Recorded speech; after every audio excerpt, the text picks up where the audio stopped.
إن الحمد لله نحمده ونستعينه ونستغفره ونعوذ بالله من شرور أنفسنا ومن سيئات أعمالنا من يهده الله فلا مضل له ومن يضلل فلا هادي له وأشهد أن لا إله إلا الله وحده لا شريك له وأشهد أن محمدا عبده ورسوله صلوات ربي وسلامه عليه. أما بعد فإن خير الحديث كتاب الله وخير الهدي هدي محمد صلى الله عليه وسلم وشر الأمور محدثاتها وكل محدثة بدعة وكل بدعة ضلالة وكل ضلالة في النار. اللهم انفعنا بما علمتنا وعلمنا ما ينفعنا وزدنا علما. سبحانك لا علم لنا إلا ما علمتنا إنك أنت العليم الحكيم. رب اشرح لي صدري ويسر لي أمري واحلل عقدة من لساني يفقهوا قولي. أعوذ بالله السميع العليم من الشيطان الرجيم. وقالوا ما في بطون هذه الأنعام خالصة لذكورنا ومحرم على أزواجنا وإن يكن ميتة فهم فيه شركاء فاجزيهم وصفهم إنه حكيم عليم. اللہ مالک کی توفیق سے گزشتہ خطبہ جمعہ میں یہ بات شروع ہوئی تھی کہ کچھ والدین یا ایک بڑی تعداد میں والدین اپنی اولاد کے ساتھ شریعت سے ہٹ کر عدل و انصاف سے دور کا معاملہ کرتے. ہمارا دین عدل و انصاف کا دین ہے اور عدل و انصاف ہی سے شفقت رحمت محبت کے چشمے پھوٹتے ہیں. جہاں عدل و انصاف نہ ہوگا شفقت محبت احترام اس کے ہونے کی توقع نہ ہونے کے برابر.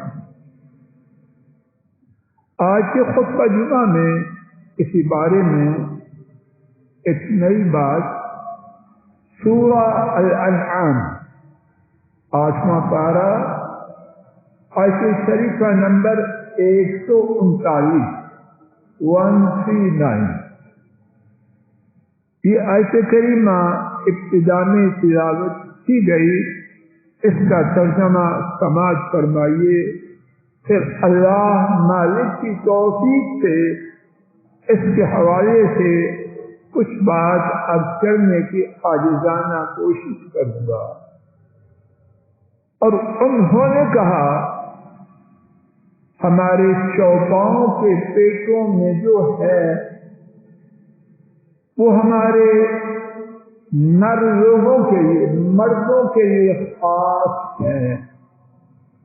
ہماری خواتین پر ہماری بیویوں پر اور ایک تفسیر کے مطابق ہماری بیٹیوں پر حرام ہے. دوبارہ ترجمہ سماعت فرمائیے. اور انہوں نے کہا ہمارے چوپاؤں کے پیٹ میں جو ہے وہ ہمارے مردوں کے لیے خاص ہے اور ہماری خواتین یا ہماری بیٹیوں پر وہ حرام ہے. اور اگر چوپاؤں کے پیٹ میں مردار ہے تو پھر وہ یعنی مرد اور عورتیں اس میں شرکاء ہیں، پھر سب کو دیا جائے. سَيَجْزِيهِمْ وَصْفَهُمْ، اللہ تعالی ان کے کہنے کی ضرور ان کو سزا دے. اللہ تعالی ان کے کہنے کا انہیں ضرور بدلہ دے گا. یقیناً وہ زمین والے نہیں، یقیناً وہ کمال حکمت والے اور کمال جاننے والے. اس آیت کریمہ کا پس منظر کیا ہے؟ امام طبری نے اپنی عظیم تفسیر اپنی عظیم تفسیر میں ترجمان القرآن ابن عباس رضی اللہ تعالی عنہ سے روایت کی. انہوں نے بیان کیا زمانہ جاہلیت میں مشرک لوگ کچھ جانوروں کو چھوڑ دے. کیوں چھوڑ دے؟ بتوں کے نام پر. ان پہ سواری نہیں کرنی، ان کا گوشت نہیں کھانا. اب ان جانوروں کا جو دودھ ہوتا وہ دوتے. ان جانوروں کے ہاں جو بچے پیدا ہوتے ان کا کیا کریں؟ ابن عباس رضی اللہ عنہما نے بیان کیا جو دودھ وہ جانور دیتے وہ دودھ مردوں کے لیے خاص ہوتا. یہ جانور بتوں کے نام، ان کا دودھ کن کے لیے؟ بولو ابھی ہماری بات تو آئی نہیں، کہیں چپ کر دیا. یہ دودھ کون پیے گا؟ میرا نوجوان بیٹا پیے گا. بیٹیاں نہ ان کو دودھ کی کیا ضرورت؟ یہ کوئی نئی بات نہیں، جاہلوں کی مشرکوں کی پرانی بات ہے. دودھ کون پیے گا؟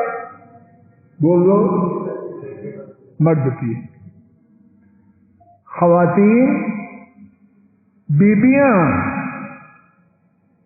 بیٹیاں نہ، انہوں نے اس دودھ کو نہیں پینا. اس کے ہاں ان جانوروں کے ہاں جو بچہ پیدا ہوا اگر وہ مذکر ہے، نر ہے، ذبح کیا جائے گا اور اس کا گوشت لڑکیوں کو نہیں دینا. لڑکیوں کو نہیں دینا. کون کھائے گا؟ رانا صاحب لڑکے. خاوند کھائیں گے. بیٹیاں بیگمات نہیں ہیں. یہ مردوں کا حق ہے. اور اگر پیدا ہونے والا مولود مادہ ہے اس کو جانوروں کے اسی طرح چلتا ہے. اور اگر پیدا ہونے والا مردار ہے، دیکھو عورتوں کو کیا قسم شریک کر رہے ہیں، زندہ میں نہیں. اگر وہ مردار ہے کل کا سالن کون کھائے گا؟ بیٹوں نے تو نہیں کھانا. بیٹیاں ہیں کل کا کھانے والی. حیا نہیں آتی. بیٹیاں اللہ نے اس لیے دی ہیں. یہ زمانہ جاہلیت کے مشرکوں کا دستور. مسلمان بنے اور یہ کرتوت کرے. کرسی رکھو جائے. مسلمان بنے، یہ کرتوت کرے، یہ محمد کریم صلی اللہ علیہ وسلم کا طریقہ نہیں، یہ مشرکوں کا طریقہ ہے. اب سماعت فرمائیے ان کی اس کرتوت پر رب العالمین کا ارشاد کیا ہے. اللہ کے لیے میں آپ لے کے جائیں، یہ بات میرے اور آپ سب کے لیے. سیجزیہم وصفہم، ان کا یہ جو بیان ہے بچ جائیں گے. سین علامہ راضی نے بیان کیا، جب اللہ تعالیٰ اپنے کسی کرنے والے کام کے بارے میں سین کہیں تو اس کا معنی تھا ضرور سلطنت. یقیناً اللہ تعالیٰ ان کے اس کہنے کا، یعنی ان کی اس کرتوت کا اللہ تعالیٰ ان کو بدلا دے. یہ مختصر سا جملہ اللہ کے لیے میں آپ اپنی عقلوں کو کھولنے کانوں کے ساتھ، یہ مختصر سا جملہ اللہ کے غیظ و غضب کو بیان کر رہا ہے. کہ سیجزیہم وصفہم، اللہ ان کے اس بیان کو انہیں ضرور سزا دے گے. انہ حکیم علیم، یقیناً وہ، تو نہیں، تیرا باپ نہیں. یہ ہمارے خاندان میں روایت یہ ہے. لعنت ہے ان روایتوں پر، یہ قرآن کے خلاف. روایت بڑی ہے، قرآن پاک بڑا ہے، بات کرتے ہوئے حیا نہیں آتی. ہماری روایت یہ ہے، خوف ہے تجھ پر اور تیری روایت پر. انہ حکیم علیم، یقیناً وہ، تو نہیں، نہ تیرا خاندان، نہ تیرے آبا و اجداد. کون ہو تم؟ کل کہہ رہے تھے میری بیوی اسلام آباد میں اس کے ساتھ کیوں، آج کہتے ہو طلاق طلاق طلاق. یہ ہے تیری عقل؟ یہ کہانی ہے یا نہیں؟ تو کیا ہے؟ انہ حکیم، یقیناً وہ کمال حکمت والے ہیں. جب انہوں نے بیٹیوں کو، بیٹوں کے، خواتین کو مردوں کے برابر کیا، کھانے میں پینے میں، کمال حکمت والے کی بات ٹھیک ہے یا تیرا بکواس ٹھیک؟ شرم نہیں آتی تجھے؟ یقیناً وہ حکیم، کمال حکمت والے ہیں. اور اس کے بعد سبحان اللہ، اللہ کے لیے سن کے، اور میں سنا کے نہ جائیں صرف، بلکہ دلوں میں اتار کے جائیں. علیم، وہ خوب جاننے والے ہیں. تجھے پتا ہے جس کو تو گوشت کھلا رہا ہے، دودھ پلا رہا ہے، تجھے پتا ہے کہ اس نے تجھے کس ذلت میں پھینکنا ہے. تجھے پتا ہے اس نے تیرے چہرے پر کیا کالک مل دینی ہے. اور تجھے پتا ہے جس بیٹی کے ساتھ برا سلوک کر رہا ہے، اس کو مشروبات جو اچھے ہیں ان سے محروم کر رہا ہے، جو اچھے کھانے ہیں ان کے قریب نہیں جانے دے رہا. تجھے پتا ہے کل جب تو قبر میں اتارا جائے گا، تیری ایک بیٹی کی دعا قبر کے عذاب کو جنت کی باغیچی میں اللہ کو فضل و کرم سے تبدیل کرتے. پتہ ہے کسی کو؟ علیم، خوب جاننے والے وہ ہے، تو نہیں. آئیے اولاد کے بارے میں ماں باپ کی ناانصافی اللہ بہتر جانے، اور میں نہیں سمجھتا کہ میں آپ سے زیادہ جانتا ہوں۔ اپنے محدود وقت میں کچھ ناانصافیاں سنتے ہیں، کسی لذت کے لیے ناحاشا وکلا، اس لیے شاید اللہ مجھے اور آپ کو ان ناانصافیوں سے دور کر دے۔ اور اگر میں کوئی بات غلط کہوں، میری اعتماد ہے بعد میں مجھے سمجھا جائے۔ ناانصافیوں کی ایک صورت جو گھروں میں موجود ہے میرے گمان کے مطابق، اور میری اللہ سے التجا ہے کہ اللہ میرے گمان کو غلط کرے۔ خوشی کس میں؟ وہ یہ ہے کہ مائیں ان کا اولاد کو دینے کے بارے میں معاملہ ظالمانہ ہے۔ مائیں کیا کر رہی ہیں؟ ساری نہیں، معاذ اللہ، لیکن کچھ یا ایک بڑی تعداد کس کو دے رہی ہے؟ کس کو دیتی ہیں؟ بیٹوں کو دیتی ہیں، بیٹوں کی بیویوں کو دیتی ہیں۔ ہاں، بیٹے کی بیوی وہ تو کہتی ہے چڑیل آ گئی۔ شادی سے پہلے وہ بہو کی کتنی تعریف قصیدے پڑھ رہی، لمبا بازو کر کے ایسا رشتہ لایا ہوں سارے اسلام آباد میں۔ جب وہ داخل ہو گئی اب کہانی بدل گئی۔ کیا سمجھتی ہے؟ اس چڑیل نے میرے بیٹے کو چھین لیا۔ خدمت وہ کرے، بیماری میں عیادت وہ کرے، اور جب بھی قصیدہ پڑھے سمندر پار بیٹھی بیٹی کے پر بیٹیوں کے لیے دعائیں کرنا، ان کی تعریف کرنا کوئی بری بات نہیں، لیکن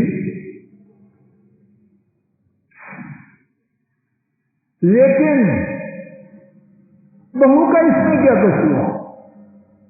بہت سی مائیں، اللہ کے لیے میری بات غلط ہو، اگر ان کے بس میں ہو مکان کو پہیے لگائیں اور بیٹی کے گھر دٹے، پسند ہی نہیں کہ بیٹے کو کوئی چیز دیں، جب بھی سوچتی ہیں بیٹے کو نہیں سوچتی، بہو کو سوچتی۔ اسلام میں اس کی اجازت نہیں، اچھی طرح سن لو۔ اتقوا اللہ واعدلوا بین اولادکم، یہ حکم مردوں کے لیے بھی ہے، عورتوں کے لیے۔ اللہ سے ڈرو اور اولاد کے ساتھ عدل و انصاف کرو۔ اگر یہ حکم مردوں کے لیے ہے، باپوں کے لیے ہے، تو ماؤں کے لیے نہیں۔ خواتین ناراض ہوتی ہیں، کوئی بات نہیں، ان کا فائدہ ہو جائے، جہنم کی آگ سے بچ جائیں۔ مائیں بھی پابند ہیں تحفے دینے میں، بیٹیوں کو دیں، ضرور دیں۔ اتنی خوشی کا مقام ہے کہ ماں باپ بیٹیوں کو دیں، یہ تو اللہ جانتا ہے، یا ماں باپ جو دل والے ہیں وہ جانتے ہیں کہ بیٹی کو دیکھ کے کیا ہوتا ہے اور ہونا چاہیے، ایک عجیب لطف آتا ہے۔ لیکن ماں بیٹی کو دیتے ہوئے بیٹوں کے ساتھ برابری کا معاملہ کرے، یہ نہ سوچے برابری کا معاملہ کیا تو سب کچھ اس چڑیل کو جائے۔ اس چڑیل کا رب بھی وہی ہے جو تیرا رب ہے، اور اگر وہ چڑیل ہے تو تیری بیٹی جو کسی کے گھر میں بہو ہے وہ کیا ہے؟ تو پسند کرتی ہے کہ تیری بیٹی کو کوئی چڑیل کہے؟ یہ اللہ کی طرف سے تیرے پاس امانت ہے، اور تو اس کے بارے میں پوچھی جائے۔ ظلم کی ایک اور صورت جو گھروں میں میرے خیال میں جاری ہے اور اللہ کرے نہ ہو وہ یہ ہے، کچھ نوجوان بیچارے سمندر پار جاتے، مشکل سے یا آسانی سے، اور عام طور پر جو پیسے باہر بچتے ہیں مشکل سے ہی بچتے، بچا بچا کے بیچتے ہیں، کس کو؟ لالا جی کو، بابا جی کو۔ اچھی بات، اب بابا جی کیا کرتے ہیں؟ اس بھیجی ہوئی رقم سے جائیداد بناتے، کس کے نام لگواتے؟ غالباً اپنے نام۔ اب جب تقسیم کا وقت ہوتا ہے،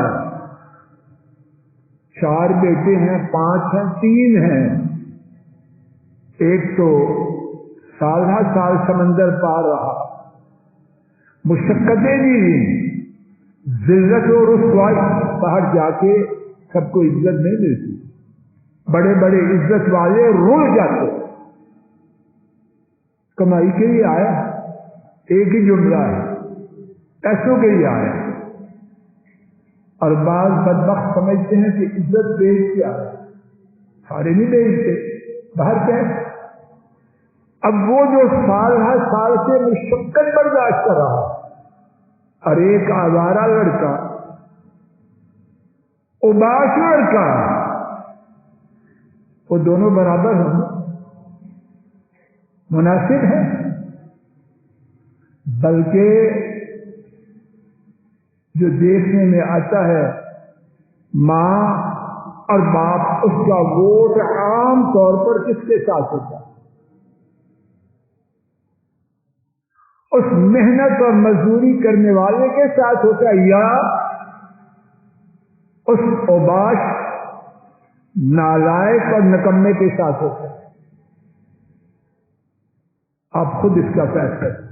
اسلام میں اس کی کوئی بیٹا پابند ہے کہ باپ اگر ضرورت مند ہے تو اس کے اخراجات پورے کرے، لیکن اس کا پابند تو نہیں کہ اپنی کمائی ہوئی بیٹی، اپنی کمائی ہوئی دولت باپ کی ساری اولاد میں برابر تقسیم کرے۔ ہمارے دین نے یہ تو نہیں کہا، اور اسی وجہ سے یہ جو اوباش اور آوارہ اس کے بھائی ہیں، جب اس کو اس طرح بغیر محنت اور مشقت کے دولت میں حصہ ملتا ہے تو ان کی اصلاح ہوتی ہے یا بربادی ہوتی ہے؟ وہ سدھر جاتے ہیں، وسیم صاحب سدھر جاتے ہیں، ان کو کیا ضرورت ہے سدھرنے کی؟ یہ اولاد کے لیے خیر کی صورت نہیں، شر کی۔ اولاد کے ساتھ بے انصافی کی ایک اور صورت، اور اس میں بعض اولاد بھی ظلم کرتے ہیں۔ کیسے؟ باپ کاروباری ہے، ذمہ دار، بچہ جوان ہوا، بڑا کاروبار میں آ گیا، اب کاروبار میں آیا بغیر حساب، کھا لو پہن لو اور کاروبار کرتے، اس کا کھانا، لباس، رہائش، اگر 4 بیٹے ہیں، الف بے جیم، الف بے جیم دال، اس سب کے لیے۔ اب الف، اب بیٹا ذمہ داری میں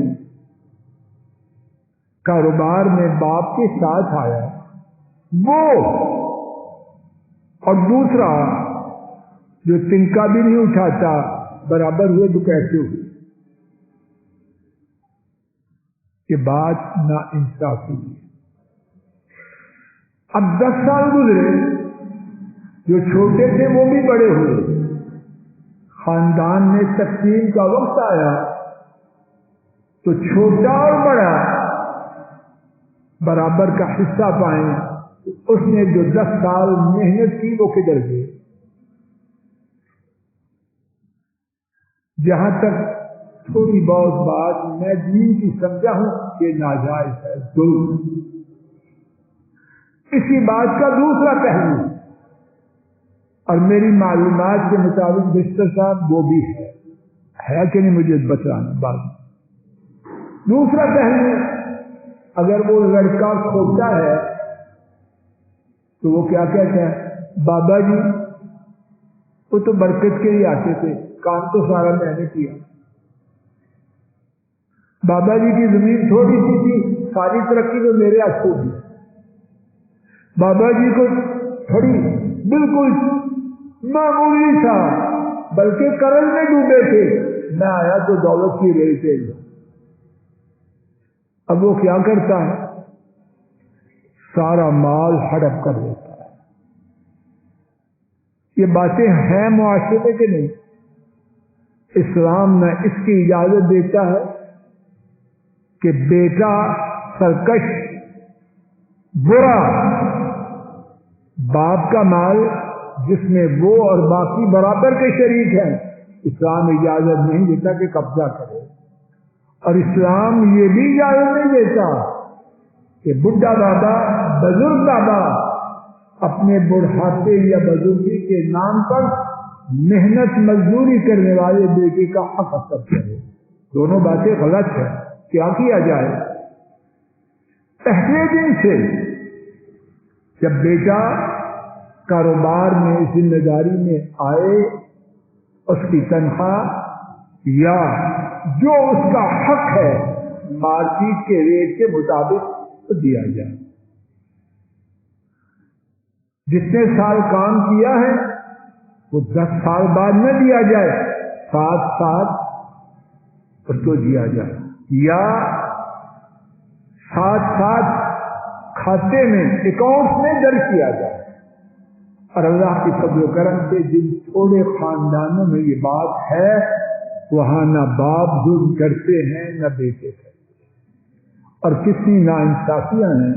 اس پر بات روکتا ہوں۔ اللہ تعالیٰ اپنے فضل و کرم سے میرے اور آپ کے خاندانوں کو، مجھے اور آپ کو، بوڑھے جوانوں کو، مرد و عورتوں کو اولاد کے بارے میں صراط مستقیم پہ چلائے، اور اس بارے میں ہماری جو گمراہیاں ہیں اللہ وہ معاف کر دے۔ وآخر دعوانا ان الحمد للہ رب العالمین۔ الحمد للہ نحمده ونستعینه ونستغفره ونعوذ باللہ من شرور انفسنا ومن سیئات اعمالنا، من يهده الله فلا مضل له ومن يضلل فلا هادي له، وأشهد أن لا إله إلا الله وحده لا شريك له، وأشهد أن محمدا عبده ورسوله صلوات ربي وسلامه۔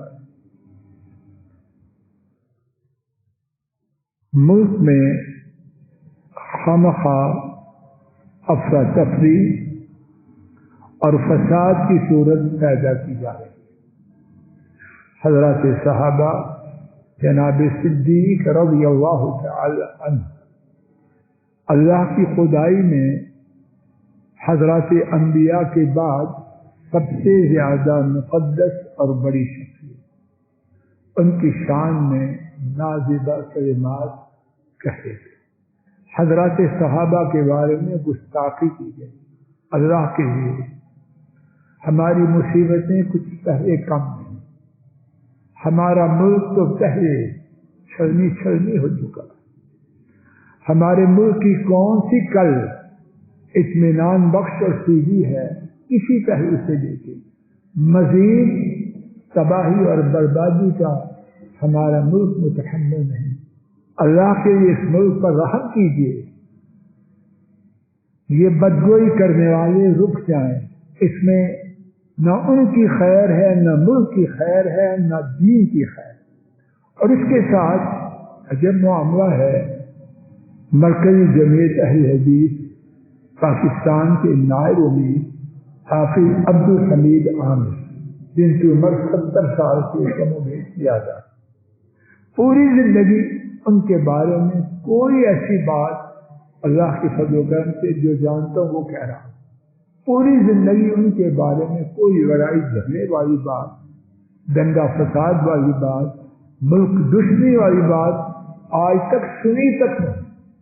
ان کو 4 دن پہلے گرفتار کر لیا ہے، شاید توازن قائم کرنے کے لیے اس طرح سے ملک کا امن خراب ہوگا، ملک کو نقصان پہنچے گا، ملک کی شہرت کو نقصان پہنچے گا اور دین کو نقصان پہنچے گا۔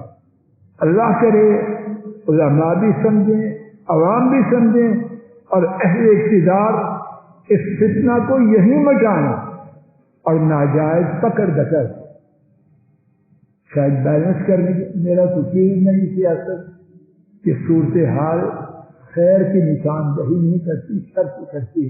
اللہ ہمارے ملک کی حفاظت کرے، شر کو مٹائے، شریروں کو ہدایت دے، مظلوموں کی مدد کرے۔